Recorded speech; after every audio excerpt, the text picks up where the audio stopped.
Doctor Asif Mahmud Shahan, আলোচনাটা যদি আপনাকে দিয়ে শুরু করি, যেমনটি ডক্টর মোহাম্মদ ইউনূস বলেছেন, পুরনো বাংলাদেশ থেকে নতুন বাংলাদেশে উত্তরণ কঠিন হলেও তিনি আশাবাদী। কিন্তু দল মত নির্বিশেষে আমরা আসলে কতটা ঐক্যবদ্ধ নতুন যাত্রায়? ধন্যবাদ। যদি কতখানি ঐক্যবদ্ধ সে ব্যাপারে যদি আমরা আলাপ আলোচনা করি, আমার মনে হয় এখন পর্যন্ত যদি আপনি রাজনৈতিক দলগুলোর অবস্থান দেখেন, তাহলে একটা পরিবর্তন যে দরকার সে ব্যাপারে যে খুব বেশি মতানৈক্য আছে সেটা নিয়ে, যেটা নিয়ে মতানৈক্য আছে বা যেটা নিয়ে এখনও মতৈক্যে পৌঁছায়নি, সেটা হচ্ছে যে আমরা যে নতুন বাংলাদেশ দেখতে চাচ্ছি সেটার সংস্কারের পরিধি কতখানি হবে, সেটা করতে কতখানি সময় লাগবে, এবং হচ্ছে গিয়ে কত সময়ের মধ্যে হচ্ছে গিয়ে আমরা এটিকে করতে পারবো। কিন্তু পরিবর্তন যে হবে, পরিবর্তন যে চাচ্ছে, কারণ যেভাবে এই আন্দোলনটি রূপ নিয়েছে, যেভাবে আমরা আজকে এখানে এসে দাঁড়িয়েছি, প্রথম দিন থেকেই কিন্তু হচ্ছে গিয়ে ছাত্র জনতার আন্দোলনের একদম শেষে যখন আমরা জয়ের প্রান্তে দাঁড়িয়ে আছি, তখনই কিন্তু খুব স্পষ্টভাবেই যে ঘোষণাটি এসেছে, আমরা একটা নতুন সোশ্যাল কন্ট্রাক্ট চাই, আমরা একটা বৈষম্যহীন সমাজ চাই, আমরা এমন একটা রাষ্ট্র ব্যবস্থা চাচ্ছি যে রাষ্ট্র ব্যবস্থায় যেন আর কোনো স্বৈরাচারী শাসন ব্যবস্থার উৎপত্তি না হয়। এবং সেটারই কিন্তু হচ্ছে একটা রিফ্লেকশন আমরা এটা দেখেছি। এবং এখন পর্যন্ত কোনো সরকার, কোনো দলই, কোনো রাজনৈতিক দলই, বিএনপি বলি বা অন্যান্য যারা আছে, কেউই এটির সাথে হচ্ছে গিয়ে দ্বিমত করেননি। যেটা বললাম যে পার্থক্যটা হচ্ছে সময়সীমা নিয়ে, পার্থক্যটা হচ্ছে গিয়ে কে এই দায়িত্বটা নেবেন শেষ পর্যন্ত। সরকারি কি পুরো জিনিসটাকে করে দিয়ে তারপর একটা নির্বাচন দিবে, নাকি নির্বাচিত সরকার এসে হচ্ছে এটি করবে, এটি নিয়ে মতদ্বৈততা আছে।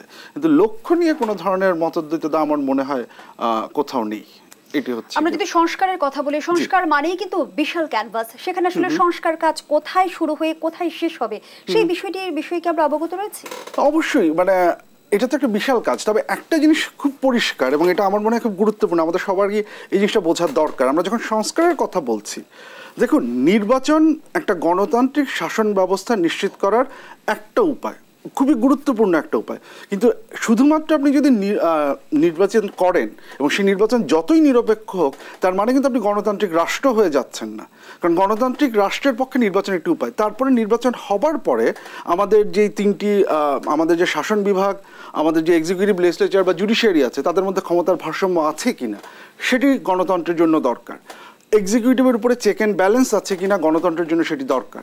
আমার বিচার বিভাগ স্বাধীন কিনা সেটি দরকার। ক্ষমতার ভারসাম্য আছে কিনা সেটি দরকার। তাহলে এই জিনিসপত্রগুলো কিন্তু হচ্ছে আমাদের নিশ্চিত করতে হবে। আমরা যদি শুধু নির্বাচন নিয়ে মাথা ঘামাই, তাহলে কিন্তু গণতান্ত্রিক রাষ্ট্র ব্যবস্থা আমরা হচ্ছে গিয়ে স্থাপন করতে পারবো না। এখন যদি ওই জায়গা থেকে আলাপ আলোচনা করি, তাহলে হ্যাঁ, এটা দুরূহ, কিন্তু এই কাজটা করারই কিন্তু হচ্ছে গিয়ে ম্যান্ডেট এই সরকার নিয়ে এসেছেন। অন্তর্বর্তীকালীন সরকার বারবার এই কথাটাই বলছেন যে তারা এটিই করতে চান।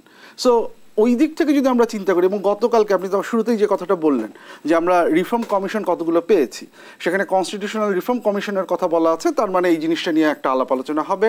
বিচার বিভাগের রিফর্ম নিয়ে কথা আছে, সেটি নিয়ে কথা হবে। ইলেকটোরাল সিস্টেমের রিফর্ম নিয়ে কথাবার্তা আছে, জনপ্রশাসনের রিফর্ম নিয়ে কথাবার্তা আছে।